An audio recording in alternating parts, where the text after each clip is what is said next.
श्रीलक्ष्मी कवच। ओम अस्य श्रीलक्ष्मी कवच स्तोत्रस्य श्री ईश्वरो देवता अनुष्टुप् छन्दः श्रीलक्ष्मी प्रीत्यर्थे पाठे विनियोगः।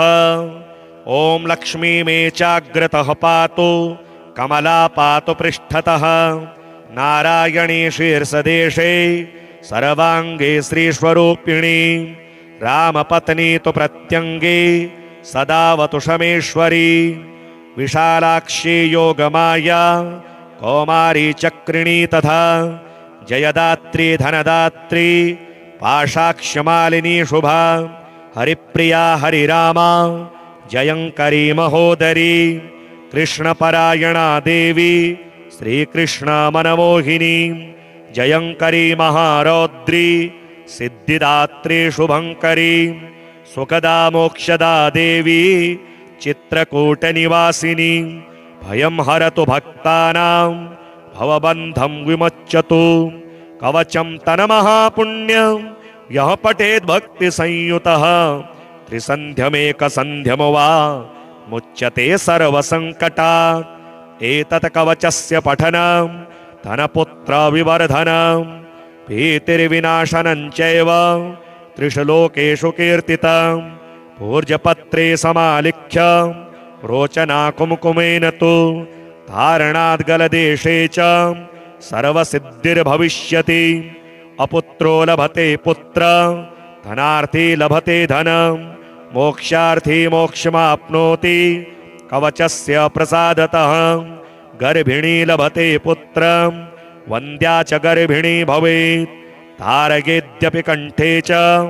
अथवा वामबाहुके यः पठेन्नियतं भक्त्या स एव विष्णुवद् भवेत्। मृत्युव्याधि भयं तस्य नास्ति किंचिन् महीतले पठेद्वा पाठयेद्वापि शृणुयाच्छावयेद्यदि सर्वपापविमुक्तस्तु लभते परमां गतिं। संकटे विपदे घोरे तथा च गहने वने राजद्वारे च नौकायां तथा च रणमध्यतः पठनाद्धारणादस्य जयमाप्नोति निश्चितम्। अपुत्रा च तथा वन्द्या त्रिपक्ष्यं शृणुयाद्यदि सुपुत्रं लभते सा तु दीर्घायुष्कं यशस्विनीं शृणुयाद्यः शुद्धबुद्ध्या द्वौ मास विप्रवक्त्रतः सर्वान् कामान् वाप्नोति सर्वबन्ध्याद् विमुच्यते। मृतवत्सा जीववत्सा त्रिमासं श्रवणं यदि रोगी रोगाद् विमुच्येत पठनान्मासमध्यतः लिखित्वा भूर्जपत्रे च अथवा ताडपत्रके स्थापयेन्नियतं गेहे नाग्निचौरभयं क्वचित् शृणुयाद्धारयेद्वापि पठेद्वा पाठयेदपि। यः पुमान् सततं तस्मिन् प्रसन्नाः सर्वदेवताः बहुना किमिहोक्तेन सर्वजीवेश्वरेश्वरी आद्या शक्तिर्महालक्ष्मीर्भक्तानुग्रहकारिणी तारके पाठके चैव निश्चला निवसेत् ध्रुवं। श्रीमातङ्गी कवच। अस्य श्रीमातङ्गी कवच मंत्रस्य महायोगेश्वर ऋषिः अनुष्टुप् छन्दः श्रीराजमातङ्गीश्वरी श्रीमनङ्गी प्रसाद सिद्ध्यर्थे जपे विनियोगः। नीलोत्पल प्रतीकाशा मंजनाद्री समप्रभां वीणाहस्तां गानरतां मधुपात्रं च बिभ्रतीं सर्वालंकार संयुक्तां श्यामलां मदशालिनीं नमामि राजमातङ्गीं भक्तानामिष्टदायिनीं। एवं ध्यात्वा जपे नित्यं कवचं सर्वकामदं शिखां मे श्यामला पातु मातङ्गी मे शिरोवतु ललाटं पातु चण्डाली भ्रुवौ मे मदशालिनी कर्णौ मे पातु मातङ्गी शङ्खौ कुण्डलशोभिता नेत्रे मे पातु रक्ताक्षी नासिकां पातु मे शिवा गण्डौ मे पातु देवेशी ओष्ठौ बिम्बफलापधरा जिह्वां मे पातु वागीशी दन्तान् कल्याणकारिणी पातु मे राजमातंगी वदनं सर्वसिद्धिदा कंठं मे पातु हृद्यांगी वीणा हस्ताकरौ मम हृदयं पातु मे लक्ष्मीर्नाभिं मे विश्वनायिका मम पार्श्वद्वयं पातु सूक्ष्ममध्या महेश्वरी शुकश्यामा कटिं पातु गुह्यं मे लोकमोहिनी ऊरो मे पातु वृद्धांगी जानुनी पातु शांकरी जंघाद्वयं मे लोकेशी पादौ मे परमेश्वरी प्रागादिदिक्षु मां पातु सर्वैश्वर्यप्रदायिनी रोमाणि पातु मे कृष्णा हार्यां मे भववल्लभा शंकरी सर्वतः पातु मम सर्ववशंकरी महालक्ष्मीर्मम धनं विश्वमाता सुतान्मम श्रीमातंगेश्वरी नित्यं मां पातु जगदीश्वरी मातंगी कवचं नित्यं य एतत् पठेन्नरः सुखित्वं सकलान् लोकान् दासीभूतान् करोत्यशौ प्राप्नोति महतीं कान्तिं भवेत् कामशतप्रभः लभते महतीं लक्ष्मीं त्रैलोक्ये चापि दुर्लभाम् अणिमाद्यष्टसिद्धं यं सञ्चरत्येष मानवः सर्वविद्यानिधिरयं भवेद्वागीश्वरेश्वरः ब्रह्मराक्षसवेताल भूतप्रेतपिशाचकैः ज्वलनवह्निरिव शस्यैर्वेश्यते भूतपूर्वकैः परमं योगमाप्नोति दिव्यज्ञानं समश्नुते पुत्रान् पौत्रान् वाप्नोति श्रीर्विद्याकान्तिसंयुतान् तद्भार्या दुर्भगा चापि कान्त्या रतिसमा भवेत् सर्वान् कामान् वाप्नोति महाभोगाश्च दुर्लभान् भुक्तिमन्ते समाप्नोति साक्षात् परशिवो भवेत्। ॐ अस्य श्रीलक्ष्मी कवचस्तोत्रस्य श्री ईश्वरो देवता अनुष्टुप् छन्दः श्रीलक्ष्मी प्रीत्यर्थे पाठे विनियोगः। ॐ लक्ष्मी मे चाग्रतः पातु कमला पातु पृष्ठतः नारायणी शीर्षदेशे सर्वाङ्गे श्रीस्वरूपिणी रामपत्नी तु प्रत्यङ्गे सदावतु शमेश्वरी विशालाक्षी योगमाया कौमारी चक्रिणी तथा जयदात्री धनदात्री पाशाक्षमालिनी शुभा हरिप्रिया हरिरामा जयंकरी महोदरी कृष्णपरायणा देवी श्रीकृष्ण मनमोहिनी जयंकरी महारौद्री सिद्धिदात्री शुभंकरी सुखदा मोक्षदा देवी चित्रकूटनिवासिनी भयं हरतु भक्तानां भवबन्धं विमोचतु कवचं तन्महापुण्यं यः पठेद् भक्तिसंयुतः त्रिसन्ध्यमेकसन्ध्यं वा मुच्यते सर्वसङ्कटात् एतत् कवचस्य पठनं धनपुत्रविवर्धनं भीतिर्विनाशनं चैव त्रिषु लोकेषु कीर्तितं भूर्जपत्रे समालिख्य रोचना कुमकुमेन तु धारणाद्गलदेशे च सर्वसिद्धिर्भविष्यति अपुत्रो लभते पुत्र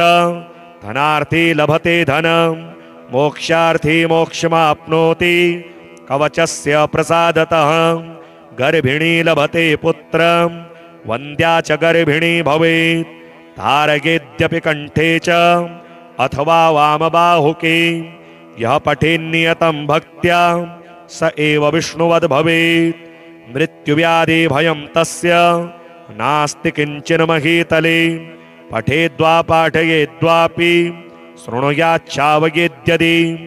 सर्वपापविमुक्तस्तु लभते परमां गतिं संकटे विपदे घोरे तथा च गहने वने राजद्वारे च नौकायां तथा च रणमध्यतः पठनाद्धारणादस्य जयमाप्नोति निश्चितम् अपुत्रा च तथा वन्द्या मातृपक्ष्यं शृणुयाद्यदि सुपुत्रं लभते सा तु दीर्घायुष्कं यशस्विनीं शृणुयाद्यः शुद्धबुद्ध्या द्वौ मास विप्रवक्त्रतः सर्वान् कामान् वाप्नोति सर्वबन्ध्याद् विमुच्यते मृतवत्सा जीववत्सा त्रिमासं श्रवणं यदि रोगी रोगाद् विमुच्येत पठनान्मासमद्यतः लिखित्वा भोर्जपत्रे च अथवा ताडपत्रके स्थापये नियतं गेहे नाग्निचौरभयं क्वचित्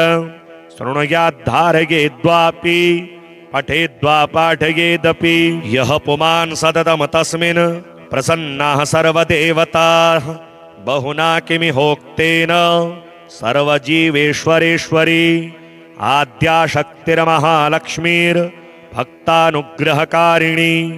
तारके पाठके चैव निश्चला निवसे ध्रुव श्रीमातङ्गी कवच अस्य श्रीमातङ्गी कवच मन्त्रस्य महायोगेश्वर ऋषिः अनुष्टुप् छन्दः श्रीराजमातङ्गीश्वरी श्रीमनङ्गी प्रसाद सिद्ध्यर्थे जपे विनियोगः नीलोत्पल प्रतीकाशा मञ्जनाद्री समप्रभा वीणाहस्तां गानरतां मधुपात्रं च बिभ्रतीं सर्वालङ्कार संयुक्तां श्यामलां मदशालिनीं नमामि राजमातङ्गीं भक्तानामिष्टदायिनीम् एवं ध्यात्वा जपे नित्यं कवचं सर्वकामदं शिखां मे श्यामला पातु मातङ्गी मे शिरोवतु ललाटं पातु चण्डाली भ्रुवौ मे मदशालिनी कर्णौ मे पातु मातङ्गी शङ्खौ कुण्डलशोभिता नेत्रे मे पातु रक्ताक्षी नासिकां पातु मे शिवा गण्डौ मे पातु देवेशी ओष्ठौ बिम्बफलापधरा जिह्वां मे पातु वागीशी दन्तान् कल्याणकारिणी पातु मे राजमातङ्गी वदनं सर्वसिद्धिदा कण्ठं मे पातु हृद्याङ्गी वीणाहस्ताकरौ मम हृदयं पातु मे लक्ष्मीर्नाभिं मे विश्वनायिका मम पार्श्वद्वयं पातु सूक्ष्ममध्या महेश्वरी शुकश्यामा कटिं पातु गुह्यं मे लोकमोहिनी ऊरो मे पातु वृद्धाङ्गी जानुनी पातु शाङ्करी जङ्घाद्वयं मे लोकेशी पादौ मे परमेश्वरी प्रागादिदिक्षु मां पातु सर्वैश्वर्यप्रदायिनी रोमाणि पातु मे कृष्णा हार्यां मे भववल्लभा शङ्करी सर्वतः पातु मम सर्ववशङ्करी महालक्ष्मीर्मम धनं विश्वमाता सुतान्मम श्रीमातङ्गेश्वरी नित्यं मां पातु जगदीश्वरी मातङ्गी कवचं नित्यं य एतत् पठेन्नरः सुखित्वं सकलान् लोकान् दासीभूतान् करोत्यसौ प्राप्नोति महतीं कान्तिं भवेत् कामशतप्रभः लभते महतीं लक्ष्मीं त्रैलोक्ये चापि दुर्लभाम् अणिमाद्यष्टसिद्धं यं सञ्चरत्येष मानवः सर्वविद्यानिधिरयं भवेद्वागीश्वरेश्वरः ब्रह्मराक्षसवेताल भूतप्रेतपिशाचकैः ज्वलनवह्निरिव शस्यैर्वेश्यते भूतपूर्वकैः परमं योगमाप्नोति दिव्यज्ञानं समश्नुते पुत्रान् पौत्रान् वाप्नोति श्रीर्विद्याकान्तिसंयुतान् तद्भार्या दुर्भगा चापि कान्त्या रतिसमा भवेत् सर्वान् कामान् वाप्नोति महाभोगाश्च दुर्लभान् भुक्तिमन्ते समाप्नोति साक्षात् परशिवो भवेत्। ॐ अस्य श्रीलक्ष्मी कवचस्तोत्रस्य श्री ईश्वरो देवता अनुष्टुप् छन्दः श्रीलक्ष्मी प्रीत्यर्थे पाठे विनियोगः। ॐ लक्ष्मी मे चाग्रतः पातु कमला पातु पृष्ठतः नारायणी शीर्षदेशे सर्वांगे श्रीस्वरूपिणी रामपत्नी तु प्रत्यंगे सदावतु शमेश्वरी विशालाक्षी योगमाया कौमारी चक्रिणी तथा जयदात्री धनदात्री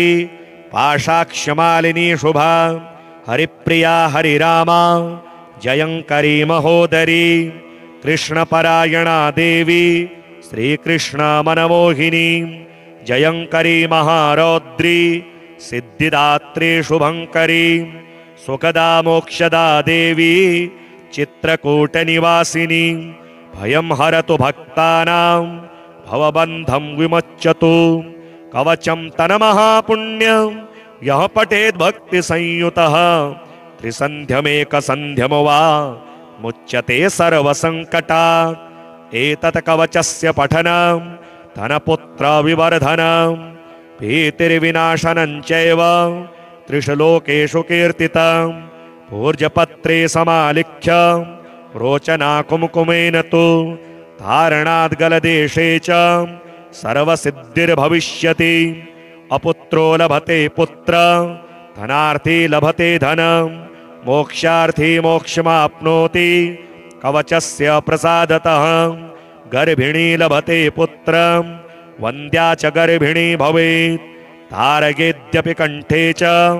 अथवा वामबाहुके यः पठेन्नियतं भक्त्या स एव विष्णुवद् भवेत् मृत्युव्याधि भयं तस्य नास्ति किंचिन महीतले पठेद्वा पाठयेद्वापि शृणुयाच्छावयेद्यदि सर्वपापविमुक्तस्तु लभते परमां गतिं संकटे विपदे घोरे तथा च गहने वने राजद्वारे च नौकायां तथा च रणमध्यतः पठनाद्धारणादस्य जयमाप्नोति निश्चितम् अपुत्रा च तथा वन्द्या त्रिपक्ष्यं शृणुयाद्यदि सुपुत्रं लभते सा तु दीर्घायुष्कं यशस्विनीं शृणुयाद्यः शुद्धबुद्ध्या द्वौ मास विप्रवक्त्रतः सर्वान् कामान् वाप्नोति सर्वबन्ध्याद् विमुच्यते मृतवत्सा जीववत्सा त्रिमासं श्रवणं यदि रोगी रोगाद् विमुच्येत पठनान्मासमध्यतः लिखित्वा भूर्जपत्रे च अथवा ताडपत्रके स्थापयेन्नियतं गेहे नाग्निचौरभयं क्वचित् शृणुयाद्धारयेद्वापि पठेद्वा पाठयेदपि यः पुमान् सततं तस्मिन् प्रसन्नाः सर्वदेवताः बहुना किमिहोक्तेन सर्वजीवेश्वरेश्वरी आद्याशक्तिर्महालक्ष्मीर्भक्तानुग्रहकारिणी धारके पाठके चैव निश्चला निवसे ध्रुवं श्रीमातङ्गी कवच अस्य श्रीमातङ्गी कवच मंत्रस्य महायोगेश्वर ऋषिः अनुष्टुप् छन्दः श्रीराजमातङ्गीश्वरी श्रीमनङ्गी प्रसाद सिद्ध्यर्थे जपे विनियोगः नीलोत्पल प्रतीकाशा मंजनाद्री समप्रभां वीणा हस्तां गानरतां मधुपात्रं च बिभ्रतीं सर्वालंकार संयुक्तां श्यामलां मदशालिनीं नमामि राजमातङ्गीं भक्तानामिष्टदायिनीम् एवं ध्यात्वा जपे नित्यं कवचं सर्वकामदं शिखां मे श्यामला पातु मातङ्गी मे शिरोवतु ललाटं पातु चण्डाली भ्रुवौ मे मदशालिनी कर्णौ मे पातु मातङ्गी शङ्खौ कुण्डलशोभिता नेत्रे मे पातु रक्ताक्षी नासिकां पातु मे शिवा गण्डौ मे पातु देवेशी ओष्ठौ बिम्बफलापधरा जिह्वां मे पातु वागीशी दन्तान् कल्याणकारिणी पातु मे राजमातङ्गी वदनं सर्वसिद्धिदा कंठं मे पातु हृद्याङ्गी वीणा हस्ताकरौ मम हृदयं पातु मे लक्ष्मीर्नाभिं मे विश्वनायिका मम पार्श्वद्वयं पातु सूक्ष्ममध्यामहेश्वरी शुकश्यामा कटिं पातु गुह्यं मे लोकमोहिनी ऊरो मे पातु वृद्धांगी जानुनी पातु शांकरी जंघाद्वयं मे लोकेशी पादौ मे परमेश्वरी प्रागादिदिक्षु मां पातु सर्वैश्वर्यप्रदायिनी रोमाणि पातु मे कृष्णा हार्यां मे भववल्लभा शंकरी सर्वतः पातु मम सर्ववशंकरी महालक्ष्मीर्मम धनं विश्वमाता सुतान्मम श्रीमातंगेश्वरी नित्यं मां पातु जगदीश्वरी मातंगी कवचं नित्यं य एतत् पठेन्नरः सुखित्वं सकलान् लोकान् दासीभूतान् करोत्यसौ प्राप्नोति महतीं कान्तिं भवेत् कामशतप्रभः लभते महतीं लक्ष्मीं त्रैलोक्ये चापि दुर्लभाम् अणिमाद्यष्टसिद्धं यं सञ्चरत्येष मानवः सर्वविद्यानिधिरयं भवेद्वागीश्वरेश्वरः ब्रह्मराक्षसवेताल भूतप्रेतपिशाचकैः ज्वलनवह्निरिव शस्यैर्वेश्यते भूतपूर्वकैः परमं योगमाप्नोति दिव्यज्ञानं समश्नुते पुत्रान् पौत्रान् वाप्नोति श्रीर्विद्याकान्तिसंयुतान् तद्भार्या दुर्भगा चापि कान्त्या रतिसमा भवेत् सर्वान् कामान् वाप्नोति महाभोगाश्च दुर्लभान् भुक्तिमन्ते समाप्नोति साक्षात् परशिवो भवेत्। ॐ अस्य श्रीलक्ष्मीकवचस्तोत्रस्य श्री ईश्वरो देवता अनुष्टुप् छन्दः श्रीलक्ष्मीप्रीत्यर्थे पाठे विनियोगः। ॐ लक्ष्मी मे चाग्रतः पातु कमला पातु पृष्ठतः नारायणी शीर्षदेशे सर्वाङ्गे श्रीस्वरूपिणी रामपत्नी तु प्रत्यङ्गे सदावतु शमेश्वरी विशालाक्षी योगमाया कौमारी चक्रिणी तथा जयदात्री धनदात्री पाशाक्षमालिनी शुभा हरिप्रिया हरिरामा जयंकरी महोदरी कृष्णपरायणा देवी श्रीकृष्ण मनमोहिनी जयंकरी महारौद्री सिद्धिदात्री शुभंकरी सुखदा मोक्षदा देवी चित्रकूटनिवासिनी भयं हरतु भक्तानां भवबन्धं विमोचतु कवचं तन्महापुण्यं यः पठेत् भक्तिसंयुतः त्रिसन्ध्यमेकसन्ध्यं वा मुच्यते सर्वसङ्कटात्। एतत् कवचस्य पठनं धनपुत्रविवर्धनं भीतिर्विनाशनं चैव त्रिषु लोकेषु कीर्तितं पूर्जपत्रे समालिख्य रोचना कुमकुमेन तु धारणाद् गलदेशे च सर्वसिद्धिर्भविष्यति। अपुत्रो लभते पुत्र धनार्थी लभते धनं मोक्षार्थी मोक्षमाप्नोति कवचस्य प्रसादतः। गर्भिणी लभते पुत्रं वन्द्या च गर्भिणी भवेत् धारयेद्यपि कंठे च अथवा वामबाहुके यः पठेन्नियतं भक्त्या स एव विष्णुवद् भवेत्। मृत्युव्याधि भयं तस्य नास्ति किंचिन महीतले पठेद्वा पाठयेद्वापि शृणुयाच्छावयेद्यदि सर्वपापविमुक्तस्तु लभते परमां गतिं। संकटे विपदे घोरे तथा च गहने वने राजद्वारे च नौकायां तथा च रणमध्यतः पठनाद्धारणादस्य जयमाप्नोति निश्चितम्। अपुत्रा च तथा वन्द्या त्रिपक्ष्यं शृणुयाद्यदि सुपुत्रं लभते सा तु दीर्घायुष्कं यशस्विनीं। शृणुयाद्यः शुद्धबुद्ध्या द्वौ मास विप्रवक्त्रतः सर्वान् कामान् वाप्नोति सर्वबन्ध्याद् विमुच्यते। मृतवत्सा जीववत्सा त्रिमासं श्रवणं यदि रोगी रोगाद् विमुच्येत पठनान्मासमद्यतः लिखित्वा भूर्जपत्रे च अथवा ताडपत्रके स्थापये नियतं गेहे नाग्निचौरभयं क्वचित् शृणुयाद्धारयेद्वापि पठेद्वा पाठयेदपि यः पुमान् सततं तस्मिन् प्रसन्नाः सर्वदेवताः बहुना किमिहोक्तेन सर्वजीवेश्वरेश्वरी आद्याशक्तिर्महालक्ष्मीर्भक्तानुग्रहकारिणी तारके पाठके चैव निश्चला निवसेत् ध्रुवं श्रीमातङ्गी कवच। अस्य श्रीमातङ्गी कवच मन्त्रस्य महायोगेश्वर ऋषिः अनुष्टुप् छन्दः श्रीराजमातङ्गीश्वरी श्रीमनङ्गी प्रसाद सिद्ध्यर्थे जपे विनियोगः नीलोत्पल प्रतीकाशा मञ्जनाद्री समप्रभा वीणाहस्तां गानरतां मधुपात्रं च बिभ्रतीं सर्वालङ्कार संयुक्तां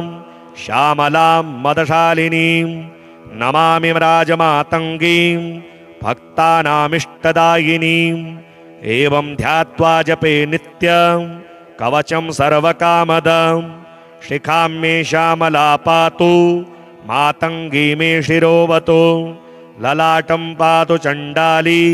भ्रुवौ मे मदशालिनी कर्णौ मे पातु मातङ्गी शङ्खौ कुण्डलशोभिता नेत्रे मे पातु रक्ताक्षी नासिकां पातु मे शिवा गण्डौ मे पातु देवेशी ओष्ठौ बिम्बफलापधरा जिह्वां मे पातु वागीशी दन्तान् कल्याणकारिणी पातु मे राजमातङ्गी वदनं सर्वसिद्धिदा कण्ठं मे पातु हृद्याङ्गी वीणाहस्ताकरौ मम हृदयं पातु मे लक्ष्मीर्नाभिं मे विश्वनायिका मम पार्श्वद्वयं पातु सूक्ष्ममध्या महेश्वरी शुकश्यामा कटिं पातु गुह्यं मे लोकमोहिनी ऊरो मे पातु वृद्धाङ्गी जानुनी पातु शाङ्करी जङ्घाद्वयं मे लोकेशी पादौ मे परमेश्वरी प्रागादिदिक्षु मां पातु सर्वैश्वर्यप्रदायिनी रोमाणि पातु मे कृष्णा भार्यां मे भववल्लभा शङ्करी सर्वतः पातु मम सर्ववशङ्करी महालक्ष्मीर्मम धनं विश्वमाता सुतान्मम श्रीमातङ्गेश्वरी नित्यं मां पातु जगदीश्वरी मातङ्गी कवचं नित्यं य एतत् पठेन्नरः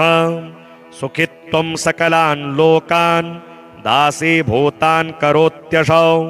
प्राप्नोति महतीं कान्तिं भवेत् कामशतप्रभः लभते महतीं लक्ष्मीं त्रैलोक्ये चापि दुर्लभाम् अणिमाद्यष्टसिद्धं यं सञ्चरत्येष मानवः सर्वविद्यानिधिरयं भवेद्वागीश्वरेश्वरः ब्रह्मराक्षसवेताल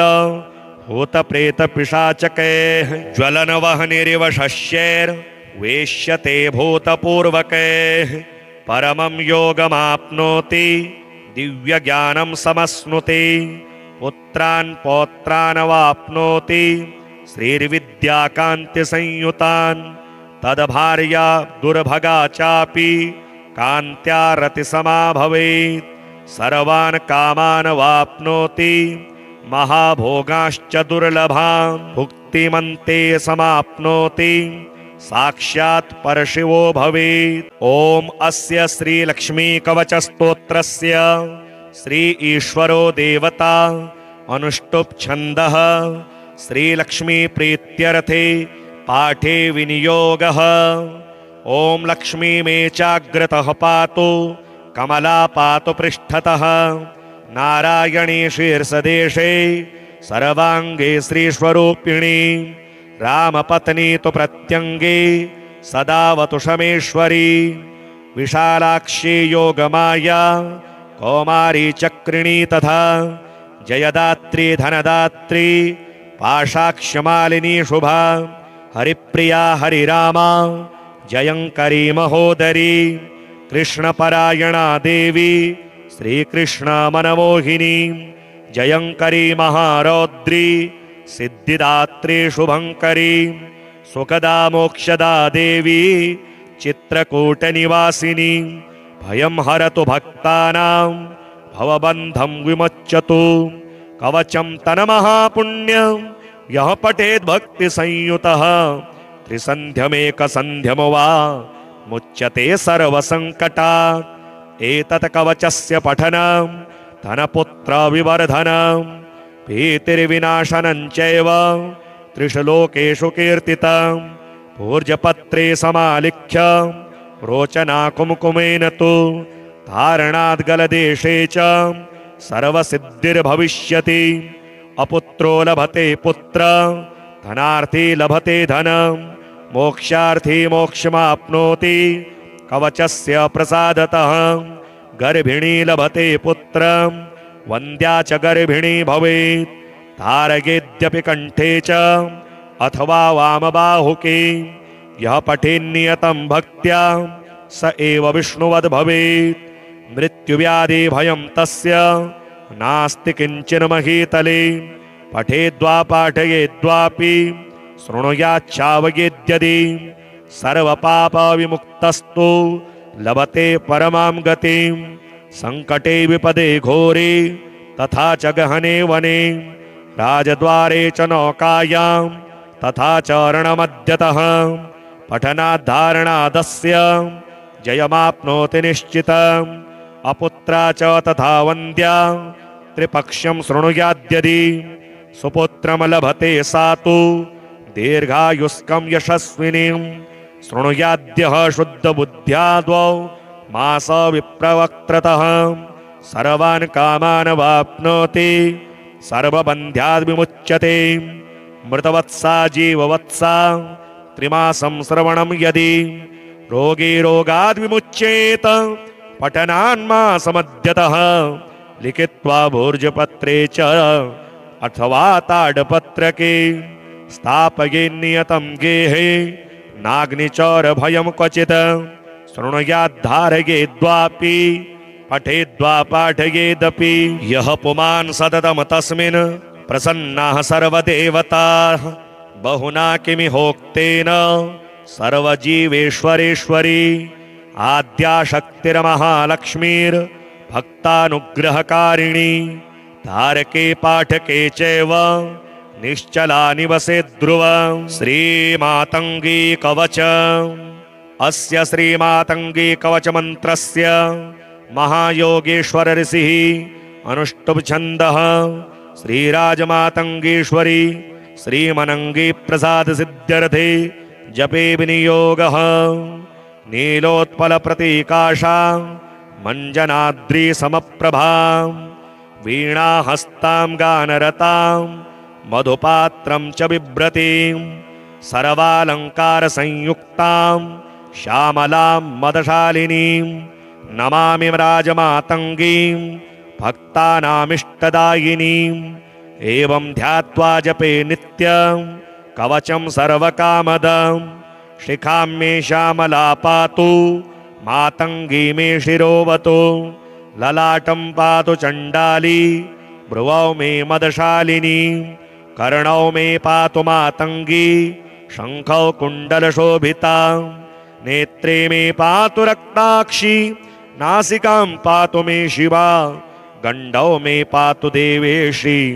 ओष्ठौ बिंबफलापधरा जिह्वां मे पातु वागीशी दन्तान् कल्याणकारिणी पातु मे राजमातंगी वदनं सर्वसिद्धिदा कंठं मे पातु हृद्यांगी वीणा हस्ताकरौ मम हृदयं पातु मे लक्ष्मीर्नाभिं मे विश्वनायिका मम पार्श्वद्वयं पातु सूक्ष्ममध्या महेश्वरी शुकश्यामा कटिं पातु गुह्यं मे लोकमोहिनी ऊरो मे पातु भद्रांगी जानुनी पातु शांकरी जंघाद्वयं मे लोकेशी पादौ मे परमेश्वरी प्रागादिदिक्षु मां पातु सर्वैश्वर्यप्रदायिनी रोमाणि पातु मे कृष्णा भार्यां मे भववल्लभा शङ्करी सर्वतः पातु मम सर्ववशङ्करी महालक्ष्मीर्मम धनं विश्वमाता सुतान्मम श्रीमातङ्गेश्वरी नित्यं मां पातु जगदीश्वरी मातङ्गी कवचं नित्यं य एतत् पठेन्नरः सुखित्वं सकलान् लोकान् दासीभूतान् करोत्यशौ प्राप्नोति महतीं कान्तिं भवेत् कामशतप्रभः लभते महतीं लक्ष्मीं त्रैलोक्ये चापि दुर्लभाम् अणिमाद्यष्टसिद्धं यं सञ्चरत्येष मानवः सर्वविद्यानिधिरयं भवेद्वागीश्वरेश्वरः ब्रह्मराक्षसवेताल भूतप्रेतपिशाचकैः ज्वलनवह्निरिव शस्यैर्वेश्यते भूतपूर्वकैः परमं योगमाप्नोति दिव्यज्ञानं समश्नुते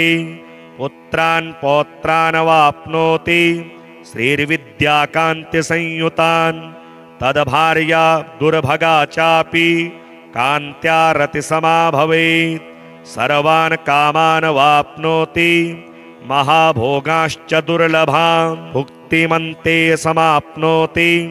साक्षात् परशिवो भवेत्। ॐ अस्य श्रीलक्ष्मी कवचस्तोत्रस्य श्री ईश्वरो देवता अनुष्टुप् छन्दः श्रीलक्ष्मी प्रीत्यर्थे पाठे विनियोगः। ॐ लक्ष्मी मे चाग्रतः पातु कमला पातु पृष्ठतः नारायणी शीर्षदेशे सर्वाङ्गे श्रीस्वरूपिणी रामपत्नी तु प्रत्यङ्गे सदावतु शमेश्वरी विशालाक्षी योगमाया कौमारी चक्रिणी तथा जयदात्री धनदात्री पाशाक्षमालिनी शुभा हरिप्रिया हरिरामा जयंकरी महोदरी कृष्णपरायणा देवी श्रीकृष्ण मनमोहिनी जयंकरी महारौद्री सिद्धिदात्री शुभंकरी सुखदा मोक्षदा देवी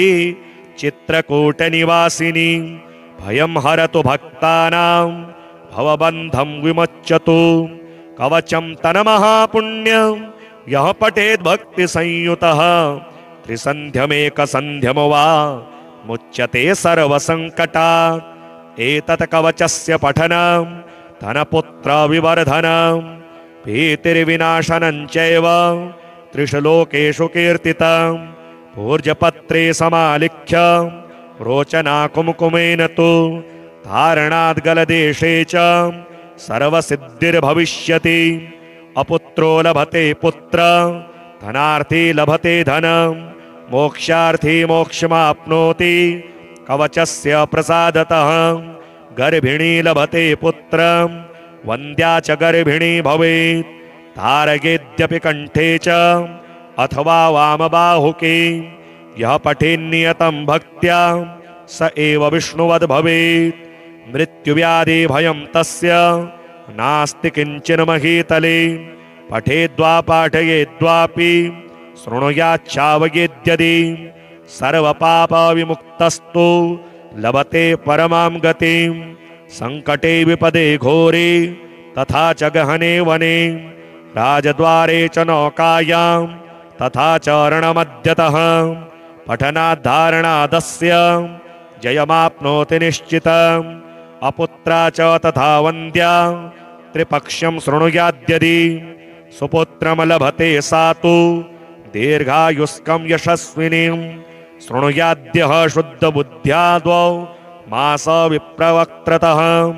सर्वान् कामान् वाप्नोति सर्वबन्ध्याद् विमुच्यते मृतवत्सा जीववत्सा त्रिमासं श्रवणं यदि रोगी रोगाद् विमुच्येत पठनान्मासमध्यतः लिखित्वा भूर्जपत्रे च अथवा ताडपत्रके स्थापयेन्नियतं गेहे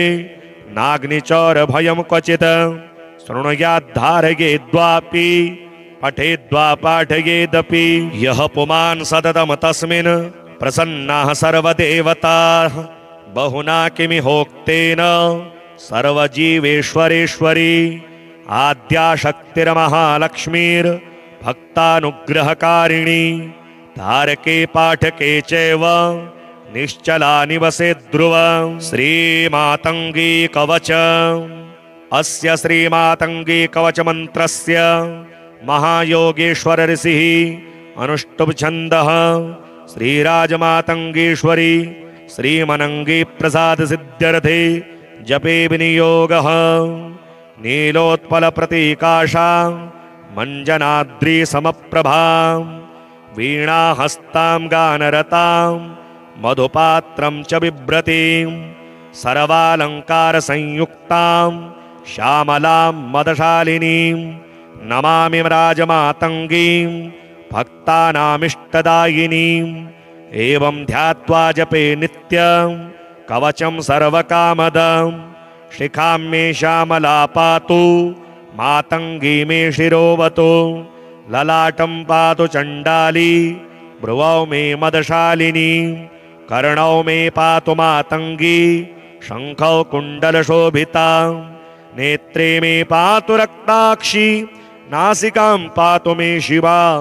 गण्डौ मे पातु देवेशी ओष्ठौ बिम्बफलापधरा जिह्वां मे पातु वागीशी दन्तान् कल्याणकारिणी पातु मे राजमातङ्गी वदनं सर्वसिद्धिदा कण्ठं मे पातु हृद्याङ्गी वीणाहस्ताकरौ मम हृदयं पातु मे लक्ष्मीर्नाभिं मे विश्वनायिका मम पार्श्वद्वयं पातु सूक्ष्ममध्या महेश्वरी शुकश्यामा कटिं पातु गुह्यं मे लोकमोहिनी ऊरो मे पातु वृद्धाङ्गी जानुनी पातु शाङ्करी जङ्घाद्वयं मे लोकेशी पादौ मे परमेश्वरी प्रागादिदिक्षु मां पातु सर्वैश्वर्यप्रदायिनी रोमाणि पातु मे कृष्णा भार्यां मे भववल्लभा शङ्करी सर्वतः पातु मम सर्ववशङ्करी महालक्ष्मीर्मम धनं विश्वमाता सुतान्मम श्रीमातङ्गेश्वरी नित्यं मां पातु जगदीश्वरी मातङ्गी कवचं नित्यं य एतत् पठेन्नरः सुखित्वं सकलान् लोकान् दासीभूतान् करोत्यसौ प्राप्नोति महतीं कान्तिं भवेत् कामशतप्रभः लभते महतीं लक्ष्मीं त्रैलोक्ये चापि दुर्लभाम् अणिमाद्यष्टसिद्धं यं सञ्चरत्येष मानवः सर्वविद्यानिधिरयं भवेद्वागीश्वरेश्वरः ब्रह्मराक्षसवेताल भूतप्रेतपिशाचकैः ज्वलनवह्निरिव शस्यैर्वेश्यते भूतपूर्वकैः परमं योगमाप्नोति दिव्यज्ञानं समश्नुते पुत्रान् पौत्रान् वाप्नोति श्रीर्विद्याकान्तिसंयुतान् तद्भार्या दुर्भगा चापि कान्त्या रतिसमा भवेत् सर्वान् कामान् वाप्नोति महाभोगाश्च दुर्लभान् भुक्तिमन्ते समाप्नोति साक्षात् परशिवो भवेत्।